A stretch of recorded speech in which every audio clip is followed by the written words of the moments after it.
daawadayaal saaxiibayaal asxaabteena hawada jaarka ku nahay idilkiin waa idin salaamayaa waa miskiintiin yareed mar labaad oo soo laabtay dhamaantiina waa idin salaamayaa marka hore waxaan ka codsanayaa si naxariis ku jirto in aad subscribe igu saartaan like share comment hakii laabina waxaan idinka raali gelinayaa intaan maqlaa dabcan mashquul yar awgiisa waxaa jira dad badan oo ila soo xiriiray ugu maasantiin horta sida aad mar walba dhiirigelisaan sida mar walba aad soo wacdaan markaad weysaan aad soo raadisaan aad baan idinkaga mahadcelinayaa aniga idinka iyo wax idinku ahay waa soo laabtay laakiin caawo wax saas u buuro idima wado kaliya waxaan rabaa inaan idin sheego YouTube channel-ka aan furay dad badan waxa jira weydiinayay maxaa ka hadlaysaa maxaa inoo soo gelinaysaa marka waxaan rabaa inaan idin sharaxaad yar aan ka bixiyo YouTube-kayga wuxuu noqon doonaa YouTube u dhaxeeyo dhalinyarada dadka yacni qof walba uu fiirsan karo wax walba ayaan soo gelin doonaa haddii ahaan lahayd sheekooyin haddii ahaan lahayd barnaamij ila tali haddii ay ahaan lahayd challenge haddii ahaan lahayd riwaayado haddii ahaan lahayd short films wax walba yacni wax markaas ka maqnaan doono ma jiro waxaan jeclahay inaad ku farxi doontaan wax walba aan soo geliyo isla markaasi idinkana ay noqon doonto wax aad ku faa'iidaan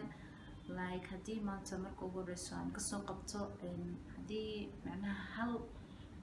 waxaan idin faa'iideeyo ama waxa aniga aan idinku dhaamo idinku soo kordhiyo waxaan idinkaga sheekeynayaa sheeko yar sheekadaas oo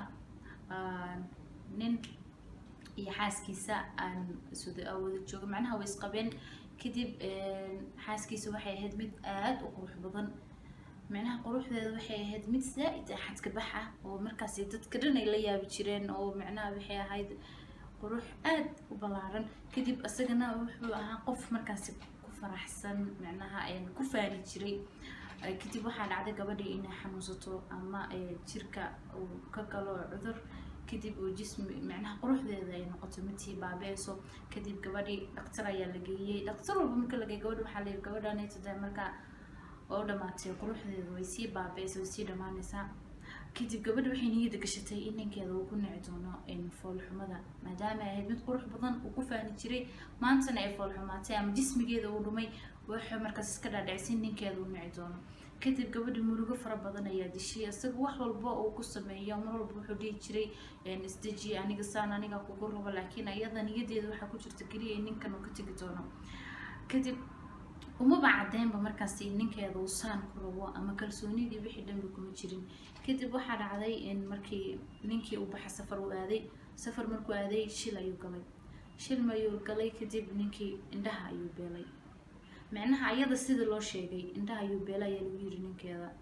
saasay tahay ninkeeda ma aysan dariisin inuu indhaha laayahay ayada run ayay u qaadatay laakiin ma aysan dariisin asaga aad ay uga taxadiri jirtay aad ay u ilaalin jirtay nolol farxad ayay ku noolaayeen markaas ayada kalsooni ayay ku jirtay waxay isdheysay ninkaada ma arkayo fool xumadaada si qurux badan ugu wada noolaan jireen kadib gabadhii way dhimatay markay dhimatay marka ninka ay gabadh la aasay ninka wuxuu isku dayay inuu magaalada isaga tago markuu magaalada ka tagay mid saaxiibkiisa ayaa markaas wuxuu ku yiri saaxiibte si uu noolaan doontaa kaliya maadaama indhaha la aaday marka hore xaaskaaga ay ku garab qabin jirtay markaas wuxuu yiri saaxiib aniga indhaha ma leey waxaan indhaha isku tiriyay si xaaskayga farxad ugu noolaato aysan niyada u gelinin inaanay ayada nacayo ama falxumada aan ku nacayo kadib sidii aniga indhaha saas ayaan isku tiray bas indhaha milindhayga caadayihiin haddana ugu dambeyn waa waaye taas waxay caddeynaysaa in xiriirka wanaagsan uusan ku dhisnayn qurux ee kaliya uu ku dhisan yahay jacaylka iyo farxadda kaliya marka asxaabteeda qaaliga dhamaantood wada salaamaya halkaad iga daawaneysaan waa nimcaladan please hada channel ku cusub tahay subscribe saar like share comment dhamaantiin waa idin jeclahay love